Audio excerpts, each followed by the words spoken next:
Alae. Alae! Alae! Alae. Alae. Dapat po pantay lang ang sahod ng mga manggagawa. At saka para po ang mga tao sa probinsya hindi na bumunton sa Maynila. Sa akin siguro mga 800 at parehas na din ng Manila rate para sa lahat hindi na pumunta na ibang lugar.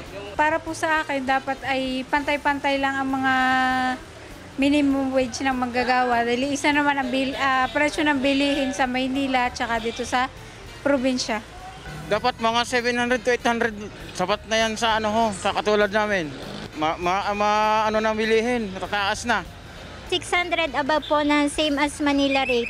Dahil same lang naman po na tinataas yung presyo ng bilihin sa Pilipinas, hindi naman po sa Manila lang yung mahal ang bilihin, pati na din po dito sa Batangas, sa province po. Siguro po mga around 600, 500 ganun po. Siguro naman po pwede na din, lalo po, yung okay po yung pagbabudget po ng, kunyari po, ng family po. Ganun.